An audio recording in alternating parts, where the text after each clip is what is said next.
Entertainment gossip blogs went insane after Renee Zellweger was at the Elle magazine's Women in Hollywood Awards. And she looked a little different, let's keep it real. Her face seemed as though she had a little bit of work done. We hadn't really seen her in the public very recently until this story kind of emerged. And it seems like her characteristics that kind of made Renee Zellweger who she was, like her, squinty eyes, changed a little bit. And as a result, people started speculating as to what type of cosmetic surgery she had done. Why did she do it? Is she still beautiful? A lot of unfair conversations took place. And Russell Brand felt the need to really defend her in his video vlog. So let's take a look at what he had to say. Quote, it looks like she had eyelid surgery, Botox, lip fillers, and cheek fillers. Yes, that's my speculation. As I say, I know nothing about the case. The upper eyelids may have had an upper lid blepharoplasty. That's an eyelid surgery where you remove the skin.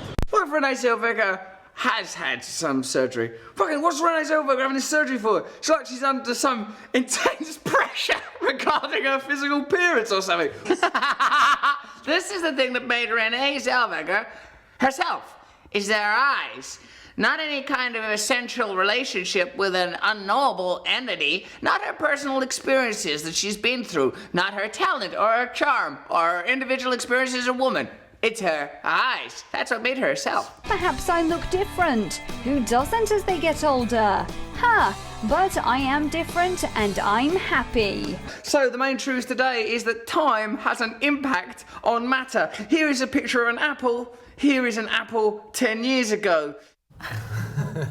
Russell Brand is hilarious. Now, he did touch on the fact that time has passed, and that's probably the major difference that you see between Renee in the past and Renee today. But at the same time, I think that it would be naive to assume that or to say that she hasn't had some work done. But the question is, does that even freaking matter? And is it any of our business? Alex, make your point. Absolutely not. I mean, there's no question about it. She looks different, right? I mean, so I think it's interesting. But if it makes her happy, if it makes her feel good I'm all about it. If someone does something to their body that they think is going to make them feel better and be more confident, more power to you, own it. All right. What about you, Max? Yeah, I mean, I think Russell Brand is brilliant, and I love what he's doing with the truths, but I actually think that, we mustn't forget that Renée Zellweger, she was beautiful, physically beautiful, and though Russell Brand may have transcended his corporeal self, we mustn't forget that she's a movie star, and movies are a series of pictures presented at 24 frames per second, and, I think a lot of people are sort of mourning the loss of her previous physical appearance. And again, if she's happy,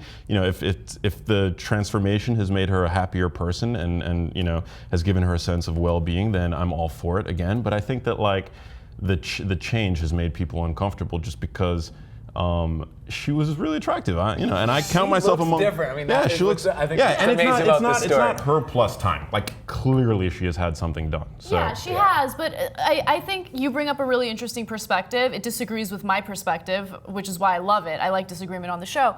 I just feel like people should feel uncomfortable.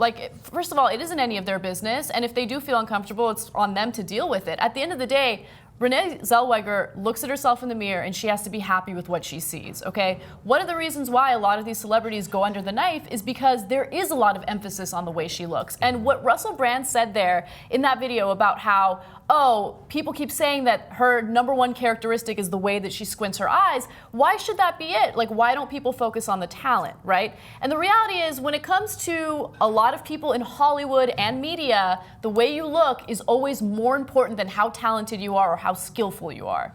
It's the truth. Yeah, I mean, she's talented. Good actresses. There's ones that are not always as beautiful. But I think, at the end of the day, what's so interesting about that clip, I think, is how different it is. Yeah. If I could sit there and be like, oh, she got her lips done. I don't know anything about plastic surgery, but it's like, okay, you got your whatever, cheeks done. Right. What's interesting about that is she looks like a different person. I think that's why there's so much talk about it. It looks like I wouldn't even be able to describe 100%. What actually happened. All right, fair enough. So here's the question. What's one thing you tend to judge other people about?